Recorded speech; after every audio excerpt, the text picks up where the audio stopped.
Welcome to Sumit sir physics. आज के हम इस लेक्चर में बात करेंगे, कुछ न्यूमेरिकल देखेंगे जो न्यूटन लॉज ऑफ मोशन से है, एनएलएम से आपका जो कुछ न्यूमेरिकल देखेंगे और जो उसको शॉर्टकट से बनाना हम लोग सीखेंगे। क्योंकि हम लोग जानते हैं कि आपको जो भी आपका एग्जाम है, आपका नीट या जेईई मेंस ये सब जो है आपका, उसमें टाइम बहुत कम रहता है। जो भी कॉम्पिटिटिव एग्जाम है उसमें टाइम का बहुत कम रहता है। इसलिए हम लोग क्या करेंगे, कुछ शॉर्ट ट्रिक सीखेंगे कि हम लोग क्या करेंगे कि शॉर्ट ट्रिक डायरेक्ट हम लोग कैसे सॉल्व करें, और हम लोग टेंशन वेंशन और न्यूमेरिकल ये सब निकालना हम लोग सीखेंगे कि कैसे निकालेंगे। तो आप लोग क्या कीजिए कि इसको देखिए अच्छे से, पहले समझिए, उसके बाद इसको नोट कर लीजिएगा। तो सबसे पहला प्रॉब्लम हम जो देख रहे हैं यहाँ पे एक स्ट्रिंग और ब्लॉक का प्रॉब्लम है। जो यहाँ पे देख रहे हैं सब प्रॉब्लम हम लिख दिए, एक एक करके इसको देखते हैं। तो यहाँ पे पहला जो प्रॉब्लम है आपको यहाँ पे जो देख रहे हैं कि 1 2 3 4 इसमें ब्लॉक क्या है, इसमें लगा हुआ है 4 ब्लॉक है। इसका मास m1, इसका मास m2, इसका मास m3, इसका मास m4। यहाँ पे 4 ब्लॉक है, चारों का मास अलग अलग है। अब हमको इस केस में आपको पूछ दे कि ये जो स्ट्रिंग 1 है इसमें टेंशन क्या होगा।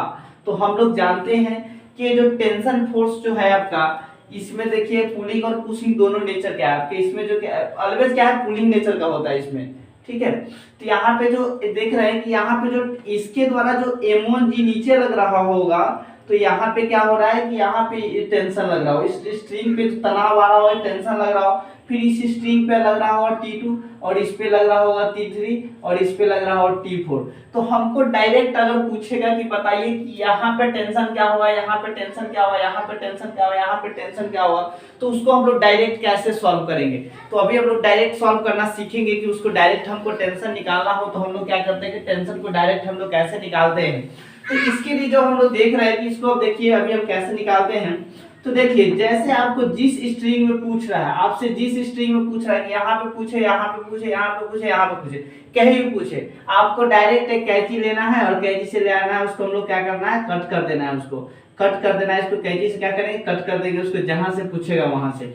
मान लीजिए कि इस स्ट्रिंग में पूछ रहा है तो यहाँ से आप क्या करेंगे, यहाँ से कट कर देंगे और इस ब्लॉक को क्या करेंगे हम लोग देखेंगे। तो इस ब्लॉक के ऊपर क्या लग रहा है, ऊपर टेंशन है, और नीचे क्या लग रहा है मेरा m1g। नीचे जितना ब्लॉक के मास के कारण नीचे जितना ग्रेविटी खींच रहा हो उतना ही उसका टेंशन हो जाएगा, यानी टेंशन 1 क्या हो गया, m1g। लेकिन अगर यही टेंशन इसमें पूछता, यहाँ पूछता, तो यहाँ से क्या करते, दोनों ब्लॉक को हम ले लेते और यहाँ ये दोनों ब्लॉक एक सिस्टम बन जा रहा है। दोनों ब्लॉक को क्या कर देते, नीचे जो इस पे जो लोड आ रहा है, इस पे ये 2 ब्लॉक के कारण आ रहा है, एक m1 के कारण और नीचे एक m2 के कारण। यहाँ पे क्या है, T2 है, तो T2 क्या हो जाएगा, इसके कारण धरती माँ इसको कितना खींच रहा है, m2g से, और इसको कितना से खींच रहा होगा, m1g से। तो ये मेरा नीचे कितना लग रहा है, m1g, और ये क्या होगा, m2g, और ऊपर नीचे इसमें तो कोई एक्सेलरेट नहीं ना कर रहा है। तो मेरा क्या हो गया कि जैसे यहाँ पे क्या हो गया, जो बैलेंस कर रहा होगा इसका जो T2 होगा, जो नीचे नीचे जो भी ग्रेविटी के द्वारा खींच रहा होगा उसको ये बैलेंस कर रहा होगा। मतलब ये जो धागा जितना यहाँ पे जोर लग रहा होगा वो नीचे जितना ग्रेविटी के द्वारा खींच रहा होगा उसको क्या कर रहा हो, बैलेंस। ऐसे आता कैसे है, तो आता कैसे है, तो देखिए आपको जब देख रहे हैं जो नीचे की तरफ देख रहे हैं तो इसके द्वारा m2g लग रहा है और इसके द्वारा क्या लग रहा है, m1g लग रहा है। तो इसमें तो कोई एक्सेलरेशन हॉरिजॉन्टल यहाँ वर्टिकल में तो है नहीं। तो यहाँ पे क्या कर रहा है, ऊपर में T2 लग रहा था, T2 माइनस m1g, और यहाँ पे m1g प्लस m2g, ये हो गया।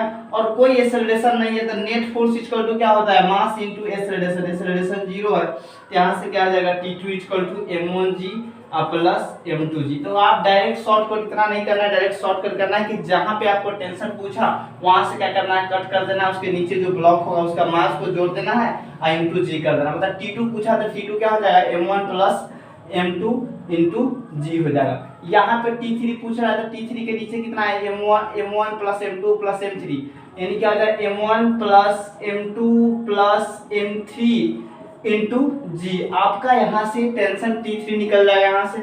अगर यहाँ पे T4 पूछ रहा है, सबसे ऊपर में T4 पूछ रहा है, तो नीचे देखना है कि कितना मास लटका हुआ है। तो यहाँ पे जो ब्लॉक देख रहे हैं क्या, m1 है, m2 है, m3 है और m4 है।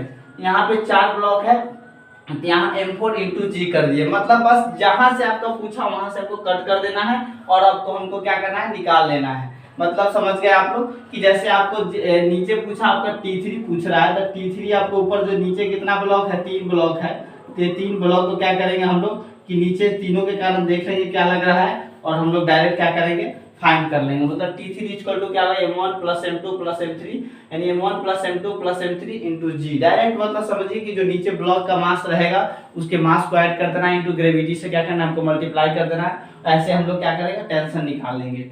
तो इस तरह से हम लोग क्या करेंगे, अगर हम लोग निकाल सकते हैं, इसमें टेंशन निकाल सकते हैं। ठीक है, अब देखिए इस पे देखते हैं। ठीक है, इस केस में हम लोग क्या करते हैं कि कुछ वैल्यू लेकर हम लोग क्या करते हैं कि सॉल्व करके देखते हैं। जैसे मान लीजिए कि हमको वैल्यू लेकर हम लोग सॉल्व करना है, एक प्रॉब्लम देखते हैं, उसके बाद आगे नेक्स्ट करेंगे हम लोग उस सबको करेंगे। देखिए यहाँ पे इसमें अगर मान लीजिए कि यहाँ पे इस तरह से है, यहाँ पे लगा हुआ है 10 केजी 20 केजी, यहाँ पे लगा है आपका 10 केजी और यहाँ पे लगा है आपका 5 केजी। इस तरह से आपका 3 ब्लॉक लगा हुआ है। तो आपसे पूछेगा कि बताइए डायरेक्ट यहाँ पे T3 में यहाँ पे स्ट्रिंग पूछ रहा है या T2 में पूछ रहा है और T1 में पूछ रहा है। यानी जो टेंशन पूछ रहा है आपका टेंशन जो है आपका टेंशन फोर्स पूछ रहा है किसमें, स्ट्रिंग 1 में और 2 में और T3 में। यानी जब T1 जो टेंशन 1 लिख रहा है तो टेंशन 1 कहाँ पे है, यहाँ पे टेंशन 1 लग रहा है। तो टेंशन 1 इसके मास के कारण लग रहा है, मास नीचे ग्रेविटी उसको नीचे mg से खींच रहा होगा, ऊपर में टेंशन लग रहा है। टेंशन किससे बैलेंस हो जाएगा 5 इंटू जी। जी का वैल्यू अगर मान लीजिए हम लोग 9.8 ले रहे थे, हो गया 9.8 इंटू 5 हो गया। यहाँ से जब मान लीजिए कि इसमें T2 पूछ रहा है कि इसमें टेंशन पूछ रहा है इसमें T2 में, तो यहाँ नीचे जो मास है उसको ऐड कर देंगे। मतलब 10 प्लस 5 कितना हो जाएगा 50, यानी T2 इक्वल टू कितना हो जाएगा, T2 जो निकालना है तो T2 इक्वल टू क्या है 10 प्लस 5 इंटू जी 9.8। उसी तरह से आपका T3 पूछ रहा है तो T3 क्या हो जाएगा, नीचे का जितना मास है उसको ऐड कर देंगे। मतलब 5 प्लस 10 प्लस 20 इंटू क्या कर देंगे 9.8। ये मेरा टेंशन निकल गया।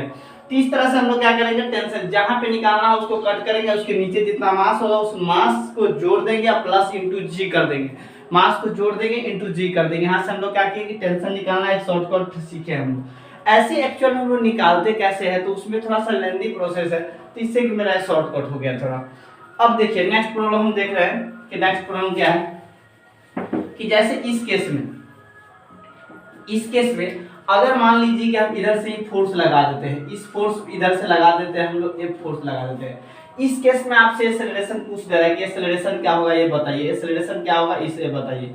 तो हम लोग जानते हैं कि नेट फोर्स, तो नेट फोर्स इस पे कितना लग रहा है F, क्योंकि F के अलावा कोई दूसरा फोर्स तो यहाँ दिख नहीं रहा है, तो F फोर्स लग रहा है। तो F फोर्स इक्वल टू क्या होगा टोटल मास इनटू एक्सेलरेशन। तो टोटल मास कितना है, तीनों ब्लॉक को एक सिस्टम मान लेंगे। मतलब मान लेंगे कि तीनों ब्लॉक को साथ में उसको क्या करना है धक्का देना है, इसलिए तीनों मास को हम लोग क्या कर देंगे ऐड कर देंगे। यानी नेट फोर्स इक्वल टू क्या था मास इनटू एक्सेलरेशन। तो यहाँ पे तीनों का मास हो गया इनटू क्या एक्सेलरेशन, यानी एक्सेलरेशन इक्वल टू क्या हो जाएगा ये आपका force by m1 plus m2 plus m3।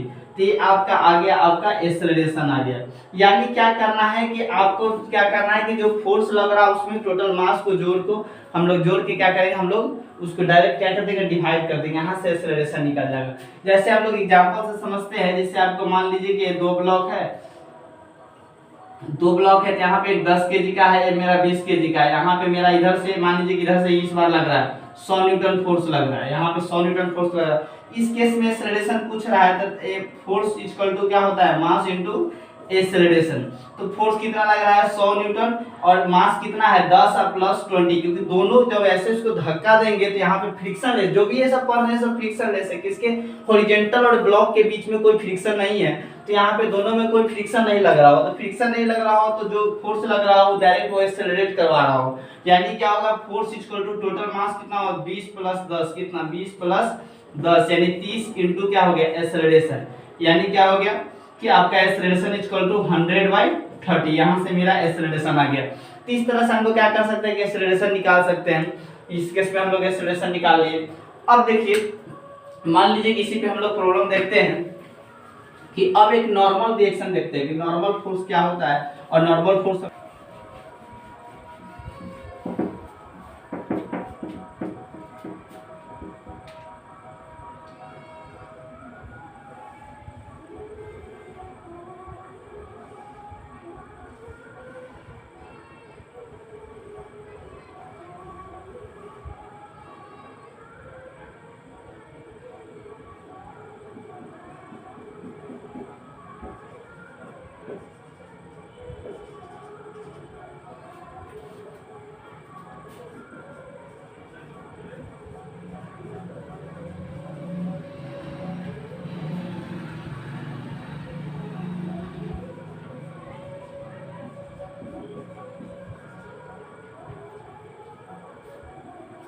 तो इस केस में हम लोग नॉर्मल रिएक्शन देखते हैं कि इस केस में मेरा नॉर्मल रिएक्शन है जो कैसे निकालेंगे। आप जानते हैं कि नॉर्मल फोर्स क्या होता है, या नॉर्मल फोर्स बोले या नॉर्मल रिएक्शन बोले। नॉर्मल फोर्स क्या होता है, जो कांटेक्ट के बीच में लगता है, जो कांटेक्ट के बीच में, जैसे देखिए आप यहाँ पे एक ब्लॉक है, यहाँ पे एक ब्लॉक है, अब इसको आप फोर्स लगा रहे थे, इस पे फोर्स लगाने के लिए ब्लॉक क्या हो रहा है, आगे बढ़ेगा। तो ये बढ़ने के कारण क्या है कि ये क्या करेगा, ये ब्लॉक इस पे नॉर्मल फोर्स लगाएगा, ये इस पे नॉर्मल फोर्स लगाएगा। तो जो कांटेक्ट के बीच में जो फोर्स लगता है उसको क्या बोलते हैं, नॉर्मल फोर्स। ऑलरेडी ये सब जो हम ये सब शॉर्टकट पढ़ रहे हैं, इसलिए सब ज्यादा डिस्कशन नहीं करेंगे, शॉर्टकट हम लोग निकालते हैं कैसे नॉर्मल रिएक्शन। तो यहाँ पे नॉर्मल रिएक्शन इसके बीच में अगर पूछ रहा है, इस ब्लॉक के बीच में अगर नॉर्मल रिएक्शन पूछ रहा है, तो देखिए कैसे हम लोग निकालेंगे। इस ब्लॉक के बीच में आपसे नॉर्मल रिएक्शन पूछ रहा है, ये दोनों ब्लॉक आपका नॉर्मल रिएक्शन जो पूछ रहा है किसमें, नॉर्मल, पहला जो देख रहे हैं नॉर्मल रिएक्शन जो आपका हो गया बिटवीन ब्लॉक 1, बिटवीन जो आपका ब्लॉक 1 एंड 2, 1 और 2 के बीच में पूछ रहा है, मतलब इसके बीच में पूछ रहा है। तो जिससे पूछेगा जिसके बीच में पूछेगा उसके ऊपर वाला ब्लॉक को हटा दीजिएगा और वहां पे देखिएगा जो नॉर्मल होगा, इसके बीच में जो नॉर्मल होगा, यानी मान लेते इसको N1 मान लेते, जो इसके सिर्फ इसके ब्लॉक के mg के कारण होगा, बस इस ब्लॉक के क्या होगा, mg के कारण, यानी नॉर्मल रिएक्शन इस पे क्या हो जाएगा, यहाँ पे क्या ब्लॉक क्या है M1, इस पे क्या हो जाएगा M1g हो जाएगा, इस पे जो देख रहे हैं M1g हो जाएगा। इसके केस में हम लोग देख रहे हैं तो क्या हो जाएगा N1g।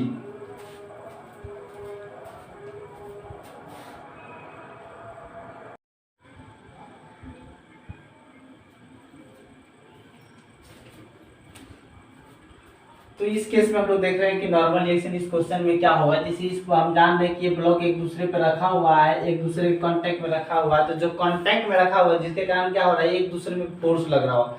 क्योंकि देखिए हम लोग जानते हैं कि नॉर्मल जो रिएक्शन होता है, नॉर्मल रिएक्शन क्या होता है कि एक दूसरे के बीच में कांटेक्ट फोर्स होता है। तो ये इसके बीच में कांटेक्ट फोर्स होगा, कुछ इसके बीच में भी क्या होगा, कांटेक्ट फोर्स होगा। तो नॉर्मल रिएक्शन का मतलब ये होता है कि जैसे मान लीजिए ब्लॉक अगर इस पे रख रहे हैं तो ये क्या करेगा कि धरती को इसके वेट के कारण नीचे mg लग रहा होगा, तो धरती में भी इसको ऊपर एक नॉर्मल फोर्स मारेगा, ऊपर में एक नॉर्मल फोर्स भी अप्लाई करेगा, और ये नॉर्मल फोर्स क्या होगा, इसके mg के बराबर, क्योंकि न्यूटन थर्ड लॉ होता है एवरी रिएक्शन है इक्वल एंड अपोजिट रिएक्शन। तो यहाँ पे mg के कारण जब नीचे लगाते हैं क्या होगा कि नॉर्मल रिएक्शन के कारण ऊपर लगेगा। तो यहाँ पे जो देख रहे हैं इस तरह से, तो आप देखिए जैसे इस केस में देख रहे हैं कि मान लीजिए कि अगर जो इस दोनों ब्लॉक के बीच में अगर पूछ रहा है कि normal reaction between the block 1 and 2, इस दोनों ब्लॉक के बीच में नॉर्मल रिएक्शन क्या होगा। तो इस दोनों ब्लॉक के बीच में अगर नॉर्मल रिएक्शन पूछ रहा हो इसके बीच में, मतलब इस पे आपका नॉर्मल रिएक्शन पूछ रहा है इसके बीच में, तो जो ऊपर जो ब्लॉक होगा उसके कारण सिर्फ होगा। यानी शॉर्टकट आप क्या पढ़ेंगे कि अगर मान लीजिए यहाँ पे नॉर्मल पूछ रहा है तो ऊपर में देखिए कि कौन कौन ब्लॉक है, उसके मास के कारण उस पे दबाव आ रहा हो, उस दबाव के कारण समझिए ना कि ये ग्राउंड हो गया, ये ग्राउंड, इसके बीच में रिएक्शन पूछा ना नॉर्मल रिएक्शन, तो ये क्या होगा, मान लीजिए कि ग्राउंड है, ये ग्राउंड है, तो यही दोनों ब्लॉक के कारण नीचे इस पे दबाव आ रहा हो, ये दबाव के कारण ऊपर नॉर्मल रिएक्शन उस पे ऊपर लग रहा हो, यानी नॉर्मल रिएक्शन इसको मानते हैं, नाम दे देते हैं वो, तो ये नॉर्मल रिएक्शन किसके, और ये दोनों ब्लॉक के कारण उस पे नीचे फोर्स लग रहा हो, क्या आ जाएगा आपका M1 plus M2 plus M3 into जी, आपका नॉर्मल रिएक्शन इसके बीच में आ गया, इस दोनों के बीच में आ गया, मतलब इस दोनों के बीच में पूछ रहा है, मतलब ये क्या करेंगे हम इस पे देख रहे हैं, इस पे ग्राउंड मान लीजिए, ये ग्राउंड के ऊपर दो ब्लॉक है ना, अगर मान लीजिए कि इसके बीच में पूछ रहा है मेरा normal reaction block between 2 and 3, इसके बीच में पूछ रहा है आपका नॉर्मल रिएक्शन इसके बीच में, तो आप क्या कीजिए कि उसके ऊपर ब्लॉक देखिए कि उसके ऊपर ब्लॉक कितना है, इसके बीच में पूछ रहा है तो इस पे इसके सरफेस पे दबाव M3 के कारण आ रहा है, तो नॉर्मल रिएक्शन जो होगा आपका दूसरा जो हम लोग देख रहे हैं कि नॉर्मल जो आपका reaction between block 2 and 3, block 2 and block 3 के बीच में पूछ रहे थे, यहाँ पे जो देख रहे हैं इसके बीच में जो नॉर्मल रिएक्शन होगा इसका नाम हम N2 दे रहे हैं, तो क्या हो जाएगा सिर्फ ब्लॉक 3 के कारण है, यानी N2 क्या हो जाएगा आपका M3 इंटू जी हो जाएगा। अगर मेरा इस ग्राउंड और इसके बीच में पूछ रहा है, ग्राउंड और ब्लॉक इसके बीच में पूछ रहा है, इस ग्राउंड और इसके बीच में अगर नॉर्मल फोर्स पूछ रहा है, तो इस ग्राउंड पे तीनों ब्लॉक के कारण दबाव आ रहा है नीचे, तो जिसके कारण क्या होगा नॉर्मल फोर्स ऊपर लगेगा, यानी क्या हो जाएगा कि आपका एन क्या हो जाएगा आपका M1 plus M2 plus M3, तीनों ब्लॉक के कारण आ रहा है M1 plus M2 plus M3G, यानी धरती पे इतना उसका तीनों ब्लॉक के कारण उस पे दबाव आ रहा है, तीनों के द्वारा फोर्स लग रहा हो तो धरती के ऊपर नॉर्मल एक्शन जो मारेगा वो क्या हो जाएगा N1 plus M2 plus M3 into जी। तो ये डायरेक्ट हम लोग शॉर्टकट नॉर्मल रिएक्शन निकालने का हम लोग रूल सीखे, यहाँ पे डायरेक्ट हम लोग तरीका सीखे कि हम लोग कैसे निकालते हैं। अब इस केस में क्वेश्चन देख रहे हैं कि बताएगा, इसमें बोलेगा कि बताइए कि हम कितना फोर्स लगाए। इसमें जो आपका क्वेश्चन है कि अगर हम कितना फोर्स लगाएं कि ये मेरा जो ब्लॉक है ये धरती को छोड़ दे, मतलब धरती में कांटेक्ट में तो धरती को छोड़ दे, कितना फोर्स हमको लगाना होगा। तो इस केस में टेंशन का कॉन्सेप्ट हो, टेंशन फोर्स हमको देखना होगा, क्योंकि यहाँ टेंशन फोर्स अगर हम लोग देख ले रहे हैं तो हमको कोई प्रॉब्लम नहीं होगा। ये जो भी प्रॉब्लम पड़ रहा है वो फ्रिक्शन लेस आपका जो हम लोग देख रहे हैं कि स्ट्रिंग का जो है मासलेस और फ्रिक्शन लेस के लिए हम लोग देख रहे हैं। तो देखिए हम इधर से स्टार्ट करेंगे, यहाँ पे अगर टेंशन टी लग रहा है, देखिए एक प्रॉब्लम ये हो गया, दूसरा प्रॉब्लम हम देख रहे हैं, ऐसा मत समझिए कि यही प्रॉब्लम चल गया। इसमें देखिए टेंशन टी है, तो इसमें जो टेंशन टी है यहाँ भी क्या लग रहा हो, टी लग रहा हो, यहाँ भी टी लग रहा हो। तो ये टी नीचे से खींच रहा है, यहाँ पे क्या लग रहा हो, टू टी ऊपर की तरफ, यानी जब टू टी यहाँ लग रहा है तो यहाँ भी टू टी, तो यहाँ भी क्या होगा टू टी, यानी यहाँ क्या हो जाएगा 40, तो यहाँ 40, तो यहाँ क्या हो जाएगा 40, यानी यहाँ क्या हो जाएगा 40, यहाँ 40 40, तो यहाँ पे क्या हो जाएगा 80, तो 80 से जब ऊपर खींच रहा है भी क्या करेगा न्यूटन थर्ड लॉ लगाएगा 80, और यहाँ पे भी क्या हो जाएगा 80। यानी देख रहे हैं कि यहाँ पे दबाव कितना आ रहा है 80 का आ रहा है, यानी यहाँ पे दबाव आ रहा है कितना का 80 का आ रहा है। जो एफ का जो वैल्यू होगा वो एफ अगर हमको कांटेक्ट छोड़ने के लिए एफ का जो मैक्सिमम वैल्यू कितना हो जाएगा और मिनिमम कितना हो जाता है, एफ का जो वैल्यू ऑलवेज ग्रेटर देन होना चाहिए किससे 8t से, यानी 8t से अगर ज्यादा इक्वल टू हो जाएगा तो कांटेक्ट को क्या करेगा छोड़ेगा। तो यहाँ पे क्या कर रहे हैं कि मान लीजिए ये हो गया। अब हमको यहाँ पे सोचना होगा कि यहाँ पे t का वैल्यू क्या है, तो t निकालने के लिए आपको देखना होगा कि यहाँ पे t सिर्फ यहाँ पे t लग रहा है और नीचे इस पे क्या लग रहा है m1g लग रहा हो, तो ये t क्या हो जाएगा, ये t किसके बराबर हो जाएगा m1g के बराबर, क्योंकि ये t किसको बैलेंस कर रहा है m1g को। तो यहाँ पे क्या करेंगे हम लोग t के जगह पे पुट कर देंगे m1g, और यहाँ से मेरा निकल गया f का वैल्यू कितना होगा 8m1g, तो यहाँ से हो गया f कितना हो गया 8m1g, यहाँ से 8m1g आपका हो गया टेंशन। अगर फोर्स 8m1g से ज्यादा लगाएं तो मेरा क्या होगा बॉडी ऊपर एक्सेलरेट करना स्टार्ट हो जाएगा, यानी कांटेक्ट को छोड़ देगा ग्रेटर देन इक्वल, यहाँ पे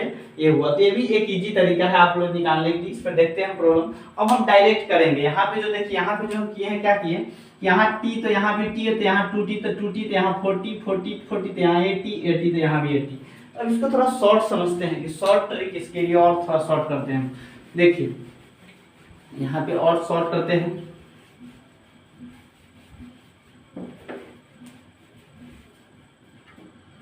शॉर्ट करने का मतलब क्या है कि आपके क्वेश्चन देखते हैं हम लोग, इस पे क्वेश्चन देख रहे हैं, सेम क्वेश्चन देख रहे हैं, बस यहाँ पे 3 ही ब्लॉक लगा है। यहाँ पे कोई आदमी जो है एक फोर्स लगा के खींच रहा है इसको, तो आप पूछा है कि ये क्या लगाएं कि मेरा कांटेक्ट के छोड़ दे। यहाँ से दोनों हिंज है, मतलब यहाँ पे दोनों क्या है फिक्स किया हुआ है, और यहाँ पे कोई ब्लॉक है 10 kg का है लटकाया हुआ।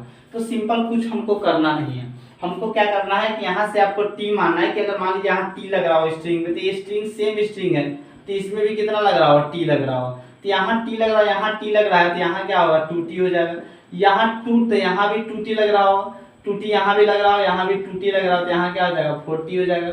यहाँ 40, तो यहाँ भी क्या हो जाएगा 40, तो यहाँ भी क्या हो जाएगा 40, यानी जो f का वैल्यू होगा वो ग्रेटर देन, अगर f ज्यादा लगेगा 40 से तभी तो ये कांटेक्ट छोड़ेगा ना।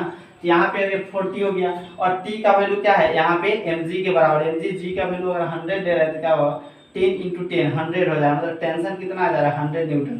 तो यहाँ पे क्या करेंगे हम लोग रख देंगे वैल्यू 4 × 100, तो कितना हो जाएगा आपके f का वैल्यू 400 से ज्यादा लगा रहे तो मेरा क्या होगा कांटेक्ट छोड़ देगा। तो इस तरह से हम लोग क्या किए इस पे प्रॉब्लम देखे कि हम लोग टेंशन के हम लोग कैसे निकालते हैं, नॉर्मल फोर्स कैसे निकालते हैं, और इससे भी और इजी हम लोग क्वेश्चन करेंगे। इसलिए मेरे चैनल को सब्सक्राइब कर लीजिए और बेल आइकन भी दबा लीजिए, ताकि आपको जो भी हम लोग अच्छे जो भी क्वेश्चन करें या जो भी शॉर्ट ट्रिक या जो भी देखे उसमें आप लोग नोटिफिकेशन चला जाए।